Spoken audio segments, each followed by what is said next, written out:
Okay. In Humanity First, when we visit an orphanage, we tend to tell our members wakuwe mzazi wa huyo mtoto for that day. So that specific person goes anaongea with that child, and not all of them open up. Yeah, sure. And that has been the challenge. And I'll say in all the orphanages that we have visited, all of them, they have a painful story behind the reason why they are there. And you know, most of them are not orphans, right? Yeah. So most of them are couple, they are orphans. So all of them has a specific story to tell, but some of it's them always orphans. yes, Okay. it's always the challenges. It's always a challenge for us. So they never open up.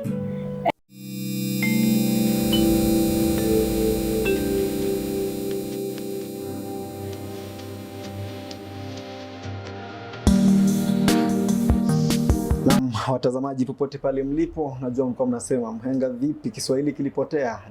Nimewaletea Mswahili licha kuwa najua anatoka kwa Arabu ama Swahili, lakini ni Mkenya, ni mgeni hapa.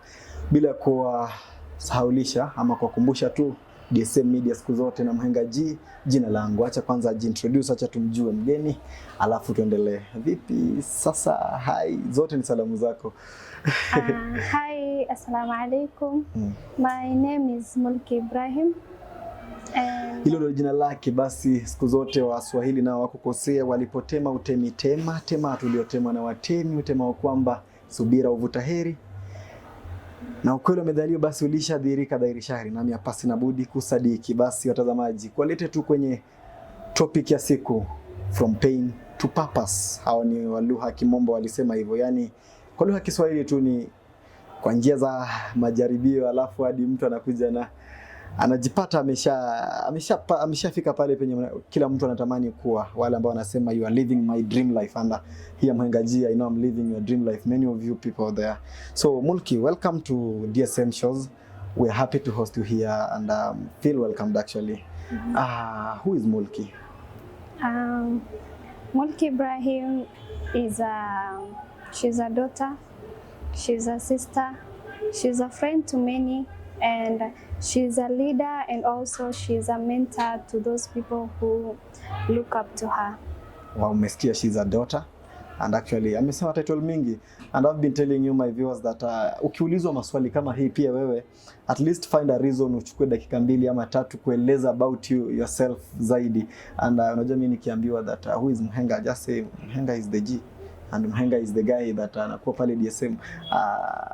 I'm happy that your title ni kubwa sana, ndio. So Mulki, from the newspapers, from the standard newspapers, from online ama niseme kila mahali, umekuwa miongoni mwa watu ambao they have made it ama wamefika pale ambako vijana wengi wanatamani kufika, lakini at an early age actually. Sasa tunataka leo tujue siri ni gani ama unafanya namna gani? Thank you for asking, but before success, there is failure, there is pain, there is something that someone goes through a lot, you know. So as Mhenga Ibrahim, I was raised in a humble home, and Alhamdulillah, that's what I've been taught by my parents, and also in Islam. If you go through hardship, you should also thank God for it, because in Islam we say, even in Quran, we are taught that if you are tested, that means you are the soldier of Allah, you know. So Mhenga Ibrahim raised in a humble home, but when I was in high school, I went through something that's too personal, I can't say.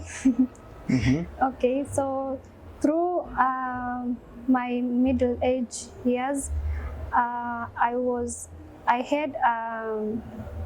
had to carry responsibilities, a very big responsibility that a teenager should not have to hold, and it really shaped me, because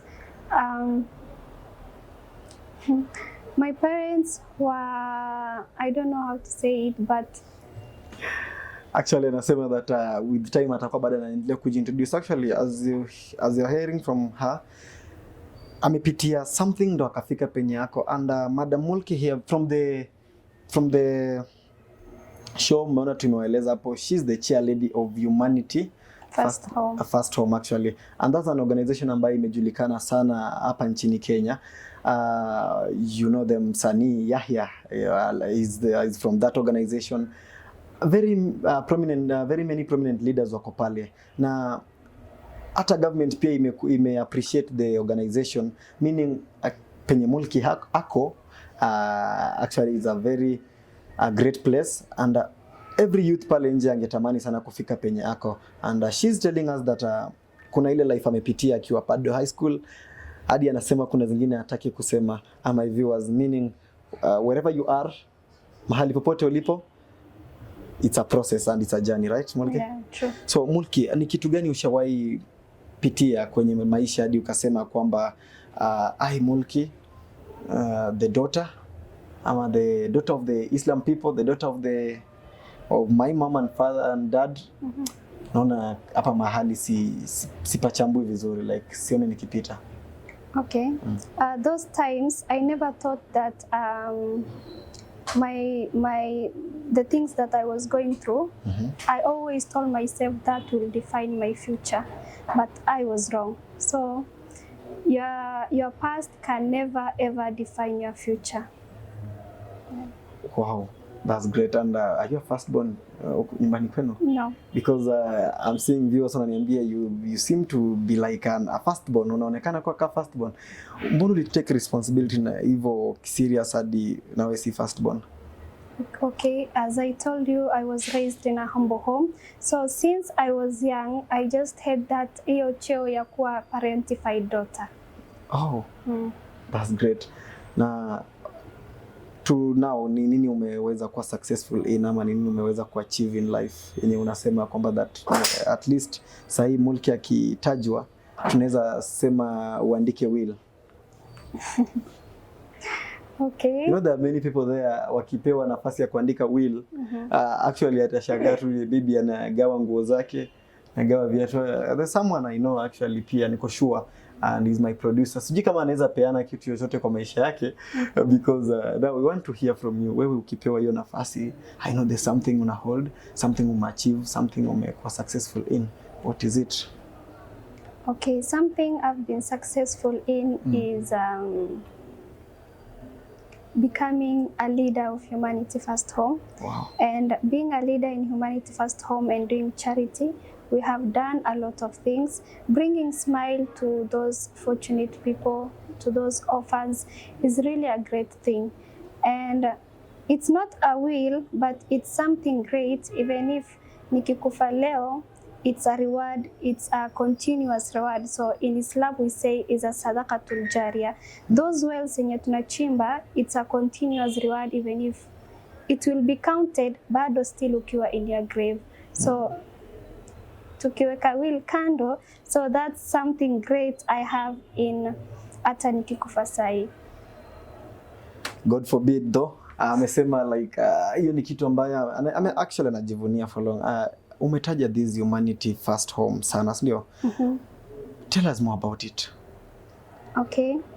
Humanity First Home started in 2021 during Corona, and that was the hardest times for our people. For like, see, Corona, it was around the world. So our CEO Yahya Ali started Humanity First Home organization, and I personally joined after 5 months when Humanity was formed. And when I joined Humanity, surprisingly, I just became a leader instantly. I was the group advisor back then. It was so tough. Hiyo cheo ilikuwa ngumu sana. And coming to 2023, mid-July, I was given cheo ya kuwa chair lady. And during those times, Humanity was really doing great, because we had support from our members, we had support from our parents, because hakuna mzazi mwenye anaweza wacha mtoto wake to travel all the way to Mandera just to go and do food distribution. Unaona? So kwa njia there are accidents, but our parents wamekuwa wakituombea, they have supported us, and most of all our members have been our greatest supporters. Wow, that's great. And that's Humanity First Love Home. I love that organization. I'm in love with it. Though nataka kuijua zaidi. And I'm hoping that you mentioned, yeah, you're right. One of the days pia tukaweze kumpata tumuulize maswali. I think is the guy ametoa hiyo the song ni maombi tu, right? And guys, go and subscribe to that to that channel actually. Ni song mzuri inaimba ni maombi ni maombi tu nina furaha mjui. Nice, and I'm sure that my producer is going to at least to play that song watu waisikie. Go there, subscribe, like, comment. Pia Humanity First Home Live iko na channels ndio? Yes. Pia mfike huko msubscribe. In Humanity First Home organization, ni mambo gani mmefanya kama chair lady ambayo mnajivunia ndani? Okay. Kama chair lady yenye umefanya ukiingia pale, na mambo mangapi mmefanya as a team yenye mnajivunia nayo? Okay, as a team, we have really done a lot. We started by visiting orphanages, feeding families, mentorship programs, and also digging wells, providing pads for the girls. We have done a lot of things. Na hizo zote still tunajivunia, and we are still doing everything up to now. Wow. Many people say that these organizations zinakuja because people have self-interests. Is it true? It depends na the purpose of you kufungua your organization. You know, let's say nimefungua organization, but my intention was not to support the needy. So it depends with the intention that you are opening that organization with. So our intention is, no one actually is being paid in Humanity First Home organization, not a single cent. So tunajitolea, we do for the sake of Allah, we do to support those needy people, the orphan kids. So that's it. Do you believe in change, right? Yes. You believe these street kids wanaweza change? Ama when you talk about orphans, how you as a chair lady, mnajuaje that this child is an orphan and this one is not? Because in Kenya, actually, I don't know if it's in Kenya only ama worldwide, most people wamekuja na hiyo njia pia kujifanya orphans ili wasaidiwe. Huwa mna differentiate aje, like this is an orphan, this is not an orphan? Okay. So hatuendangi kwa njia kwenda to support the orphans. We go specifically to those orphanages. Na we have gone to a lot of orphanages in Nairobi, in Isiolo, and in Mombasa. So in Nairobi tumeenda orphanages mingi here in town, but most of the orphanages yenye tunapenda kwenda is those zenye ziko huko ndani. And actually there was this orphanage yenye tulienda.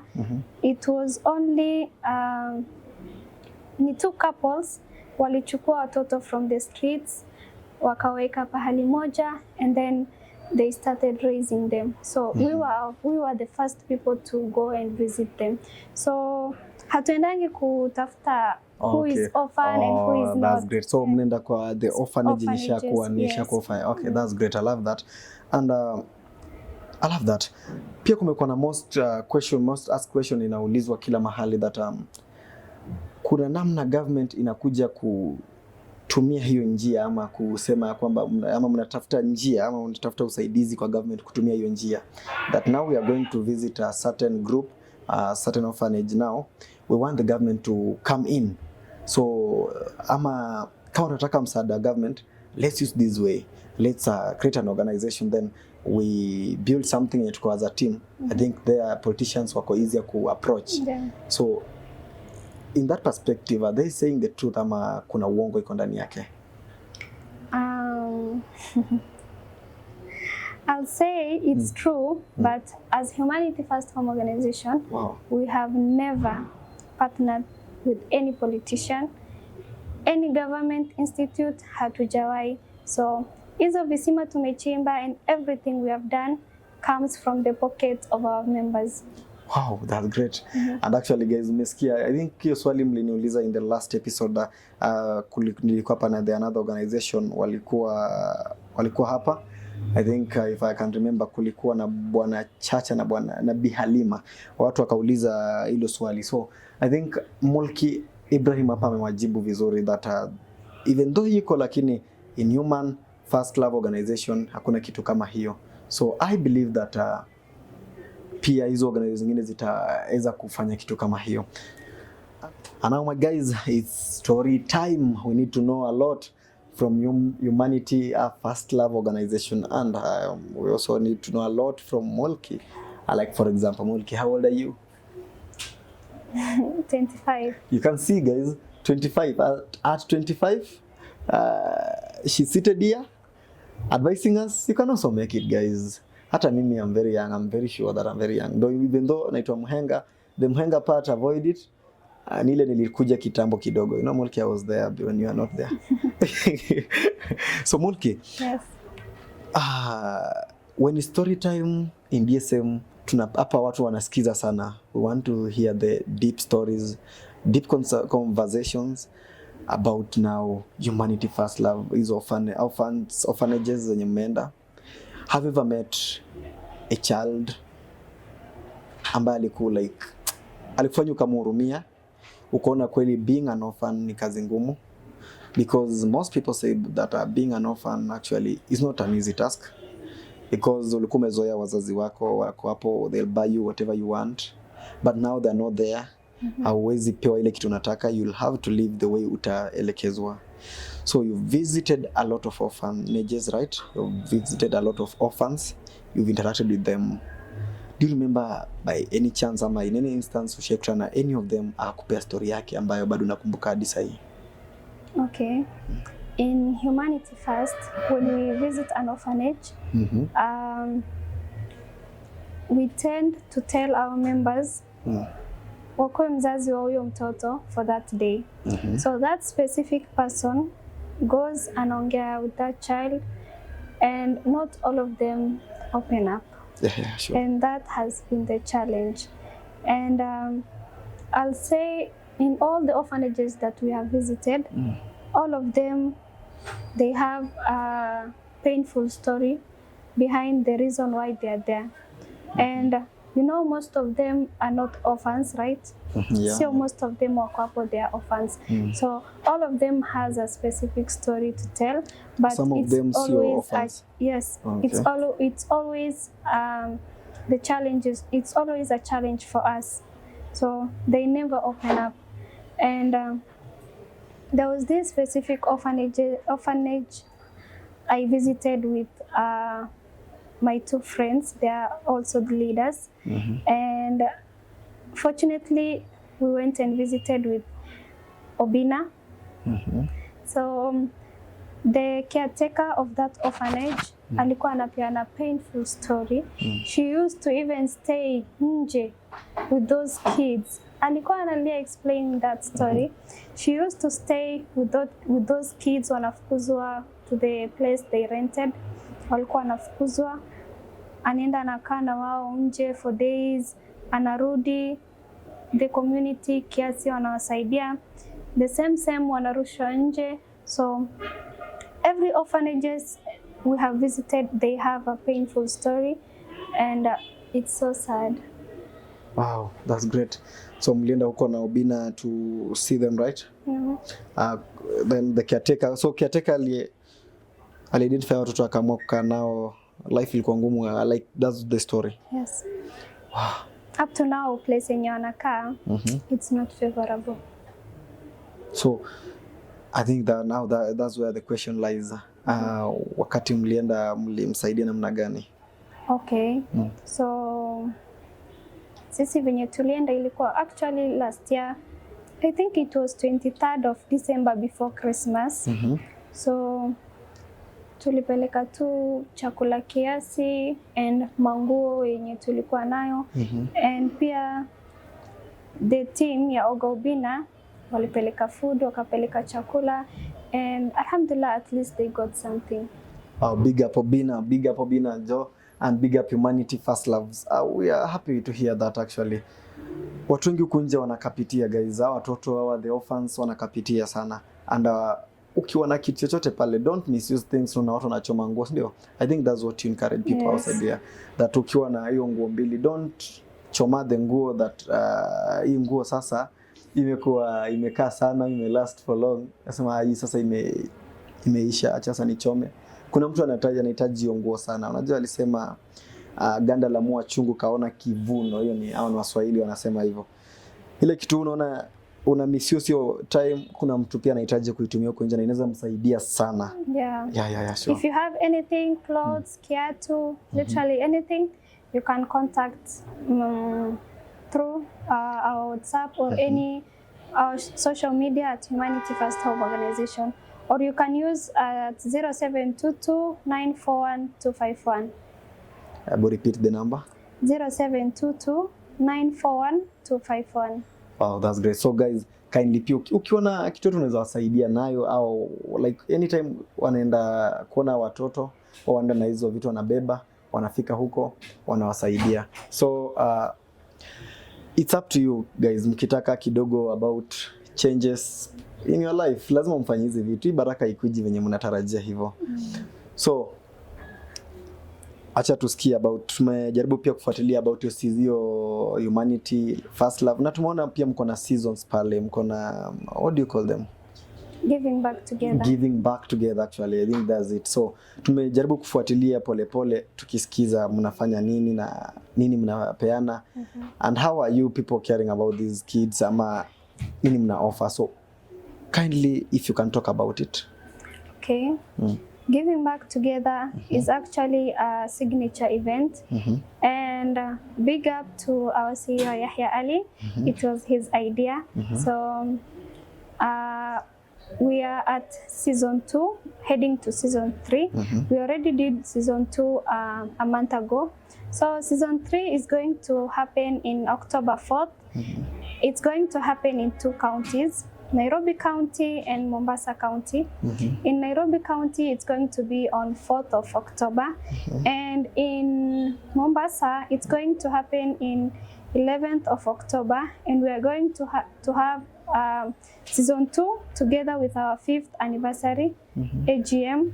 And a ticket is 1,000 Kenyan shillings, and VIP is 2,000 Kenyan shillings. So I urge you all to secure your spot as early as now, because when the ticket is done, ni hivyo. So kindly secure your spot through our website at humanityfirsthome.org, and I'm inviting actually each and every one of you in this studio. Actually, we'll be there, and no matter what, we will be there. We must be there. We have some labels here, but they will be there. I'm sure about that. They will be there. So you've talked about season 1, 2, 3. Like easy, mbona mli separate into seasons, ama nini mnafanya in each season? Maybe this season mnakuja na something new, the next season mna come up na something different from the other season, ama how do you do it? Yeah. Season 1, it was before Ramadan. We did contribution, and we went to northeastern part to do food distribution, and alhamdulillah it was a success. But unfortunately, people there wanahitaji usaidizi kwa wingi, so haikutosha venye mlitarajia. Yeah. Season 2, visiting orphanages. So for season 3, we are planning to dig 3 wells. So inshallah, through your support, every individual support, we'll be able to do that. Oh, that's great. Muna venye hawa watu wamejipanga guys, you are there, pia uko na haya maoni actually. I think this is the journey we are asking for, and this is what we are looking towards as a nation or as a country. In fact, kama kuna hizi organization kama hizi mingi zaidi ya 3 ama 4, ama we come together to support such an organization, guys, tutakuwa mbali sana. So Mulki, I believe that you as the chair lady of the Humanity First Love organization, kuna zile challenges pia mmepitia, sababu we say that hakuna mchele unakosa ndume. yani hakuna baya lisilokuwa na zuri. Utanisamee tu kidogo because wahenga uniambia anytime you talk kindly talk about Kiswahili kidogo. So I'm a Swahili by birth, but I'm an Englishan by registration. So so the challenges umepitia 1-2 pale kafeel ku give up ama kiwewe pia. Okay. The challenges I personally nimepitia, leadership sio rahisi. Being a leader is not easy, but being a leader, that means Mungu alikuchagua before ujigundue. Yeah, before hata ujigundue na before uweko in that position. So I personally, as I told you, when I joined Humanity, I was a group advisor. Hiyo cheo, it's tough. Just advising people? It's tough. Not just advising people. In the organization, there are challenges, and then you find maybe people arguing. So you just have to listen to both sides and to make the judgment. And to make the judgment. And maybe the one person maybe is not telling the truth. So that's hard. So that was the challenges nilipitia, but before I even became a leader, nilikuwa na one support, that is Yahya Ali. He believed in me. So venye aliniweka, venye I was chosen to be the group advisor, I didn't believe in myself, but he was the one person who told me you can do this. Even who promoted to be the chair lady, he was still there encouraging me, talking to me, and ananiambia you can, yes you can, yes you can. He always tells me, even if in Islam we believe death is there, it will always be there. So he always tells me, kesho nikikufa, you need to nafaa upeleke Humanity to the next level. So he has been there to support me, to encourage me through all those challenges. And also our leaders, I have actually 5 leaders, Yahya Ali, Idris, Khalifa, and also Mhenga. We went through those challenges together because acha tu niguzie kiasi. We started with our leaders walikuwa wengi, but unfortunately they left. Ushaikuwa heartbroken. I swear hiyo ilikuwa even more painful than being heartbroken because we were like families. I personally never imagined like watakuja tu kutoka wote, all of them at once they left. So we remained, the 5 of us. It was tough, and then choosing another leaders ilikuwa ngumu pia. It was another challenge. We appointed some leaders. Pia they left. So alhamdulillah, the leaders that wenye tuko nao sahi, they are the best. We never had any challenges. Hatujawahi kuwa na any issue with them. They are literally just the best. Wow, that's great.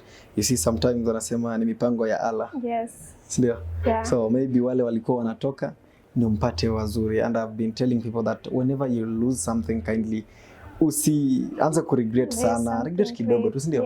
Yeah. Usiseme that now umemalizika. And in this life we live once, and people come and go, right? I think hapo pia wenye wamepigwa heartbreak mwezi. I'm advising you guys, heartbreak iko. Unaweza kuwa karibu na mtu then suddenly anaondoka na kuacha. Move on with life. Good people are coming. Si umesema that it was a journey. Yeah. Na now you are having great people until sasa you are moving on well, right? And we love that. So now, how have you been controlling yourself kwa hizi challenges zikikuja? Like mnazi control namna gani ama unazipiga namna gani, because you have to fight them actually? Yeah. If you have challenges, we first call for a meeting, we talk it out, we listen to each and every leader tunasikiza opinion ya kila mtu. Every leader has to talk, you know.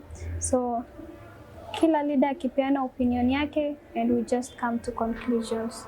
Oh, that's great. So they've been doing that na imekuwa mkisolve mambo yenu, ndio? The differences mkikosana mnaongea. That's why msema mko group mko na advisors, ndio? Yes. We love that. So Mulki, in the next 5 years to come, you as the chair lady, unaweza tuambia aje kuhusu the Humanity First Love Organization, mtakuwa wapi ama mnaona mkifika wapi? Okay. In 5 years to come, actually I didn't tell you guys we are already an NGO. We've been an NGO for a year now. And alhamdulillah, that has been one of the biggest achievements. And being the youngest NGO in Kenya, I don't know if it's in Kenya or in Africa at large, tunajivunia, and it was not an easy task, Nona. And in 5 years' time, we already have land. And courtesy of Mabsa Group Agency, they managed to give us a land. So in 5 years' time, naona us building an orphanage. Tuko na orphan kids hapo. Great. Yes, and in that orphanage we are planning kukuwa na school.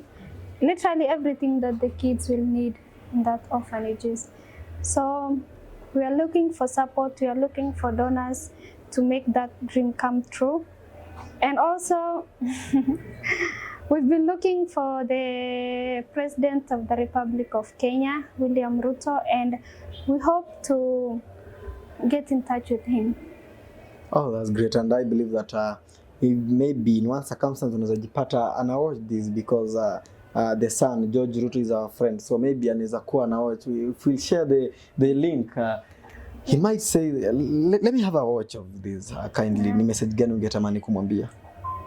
Okay, George Ruto. No, not George Ruto. Now I assume that you are talking to, not that you are assuming, now you are telling him nini unataka aingilie kati ya wasaidie.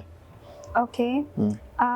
We really need support, and the support that we need right now is we have 2 big dreams. One is to get hiyo lori ya kuchimba kisima. And we've done research and it cost millions. 30 to 40 million. And the second thing that we want is support ya kujenga that orphanage. Is it specifically to our president ama anyone mwenye ako willing to support us, any donors out there? Oh, that's great. Any donor outside there, kindly, this is an opportunity and this is a chance actually. Hii baraka msianiachie peke yangu. Hii baraka acha tugawane, sio? I love that actually. So that's the case. Mulki, breathe in, breathe out. Now, tumekuwa na mental health ya wanaume, ya wanawake hapo katikati. We want to generalize this. You know that you mmekuwa NGO size, ndio? And the organization is all about the love, first love organization. It means it generalize everyone. So kila mtu kwa hiyo cycle. Kumekuwa na mental health ya wanawake, kumekuwa na mental health ya wanaume. Now, any message to both genders ama to, if you can start with the ladies because they say ladies first. Okay, let me just start with the men. Okay, men then we are, unaona kumbe tunapendwa huko nje guys. Ama ni sisi tunakapitia. Mimi ninapitia sana. And the fact that the men, you guys, why is it so hard for you guys to open up? Sometimes we fear to be judged. You know, before ufikie hapo, you just have to share with the person you trust the most, right? So why not, unaona they say if you speak your heart out to someone, you share something with that person, anything that you go through, uzito inakupungukia, right? So why not look for that specific person? You reach out and you tell him or her that you're going through this, or you just look for a mentor or a psychologist to share with them. Why is it so hard for you guys? For real, my men pia pale nje, wanaume wenzangu pale, pia nyinyi mnisaidie kujibu hili. Though, Mulki, you see, sometimes inaonekana kama it's easier to open up, right?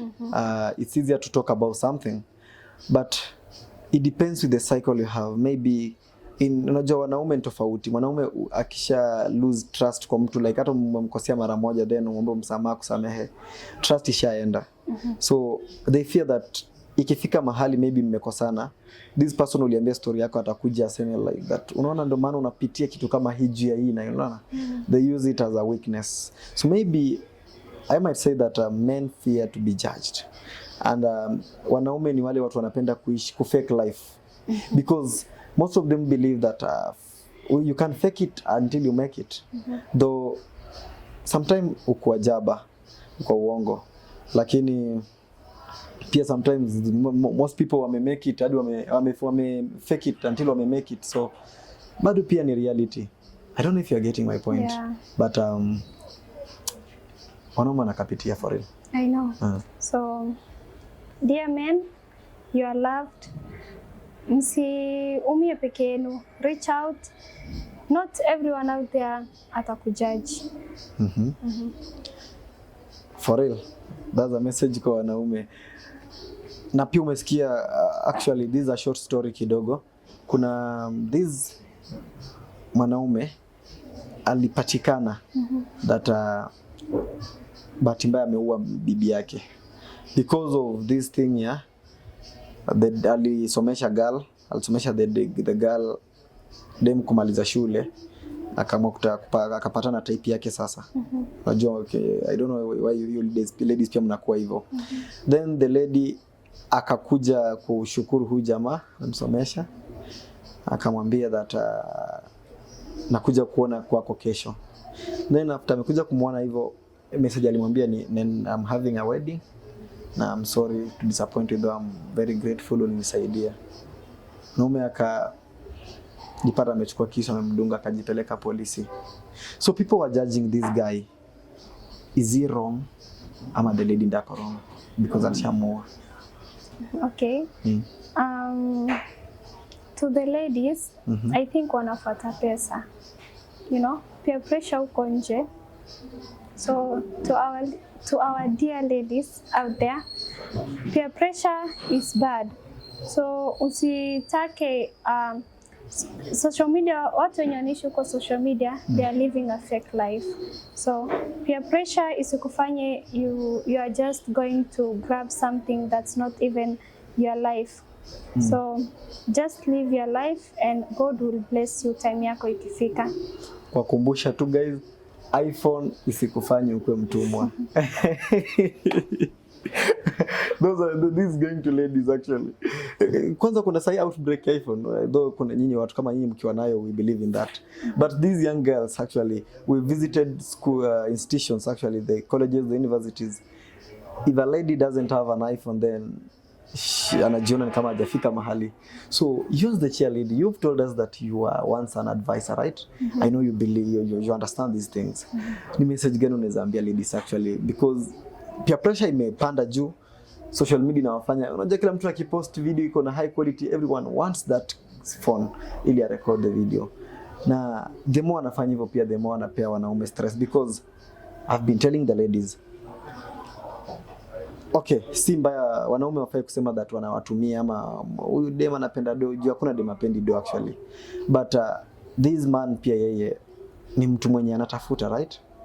Yeye akikosa huwa si rahisi mwanaume kwanza aitishe do. Akikosa atajikufia kwa nyumba peke yake ama atatulia, atatafuta na plan B. So akikomba uone hajakupea, don't judge him. But some judge them, some wanarusha maneno kwao. Some end up kwa fights, alafu unakuwa insult. So unapo gender wanaume kidogo imeangukiwa kidogo. Yeah, true. So what can you say about it? So hiyo yote it's about peer pressure. Maybe that specific girl, she wants to live the life yenye her best friend is in. So peer pressure isikufanye you go to the extent ya kupea mwenzako another pressure, and peer pressure isikufanye you lose your life, because huyo msichana amesomeshwa na the guy alikuwa naye, and then after kumaliza shule akakuja akamwambia she is getting married to another person. you know. So don't fake life. Msi fake life, actually msi fake life guys, msi fake life. So and as we finish guys, so acha pia Mulki alikuwa ana advice hapa watu kidogo. You are advising the dear men and the dear women. We've said some stories hapa, short stories about it, and we need to hear now from your side. Kindly kwa wanaume nini unaweza encourage kwa madem, the final message to them? Okay. To the men, there is this notion that says society often tells men to be tough, but that's not true. So hiyo nitasema it's that's the things our grandparents and our grandparents used to say. So society, even if it says it tells men to be tough, that's not true. True men reach out, they cry, and they share their pain with their friends. That's to men. And what about now to women? Men, hapo mmetetewa kidogo. Leo mmetetewa, mmepata mtu anawatetea actually, na alianza na nyinyi.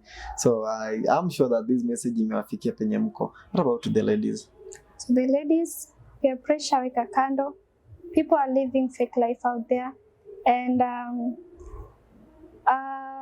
usiseme you want to live a life your friend is living, and fake life is not always the end. So live your life and God will bless you to the next. Wakudumu watadumu siku zote. So that's the message I can tell to ladies. Usikuwe na peer pressure. Good men we are outside here, tumetulia tu, hatuna pressure, tumewangoja. Jitunze pia, mimi nitajitunza juu yako. I think that's the message. And now to general population, ama to generalize kwa wazazi, kila mtu, a message that maybe the advice you've been telling people na umeona ikifanya kazi, and you can tell my viewers there. Okay. That one slogan of yours, like my slogan ni wakudumu watadumu. Okay. My slogan, I don't have a specific one, but I will use one for Humanity First Home organization, because I'll say Humanity First Home, when I joined Humanity First Home, I was into depression. So Humanity saved me. And the reason why Humanity saved me is because I used to have, before I joined Humanity actually, I started my own organization, of which it failed because I didn't have those people that had the same purpose as me.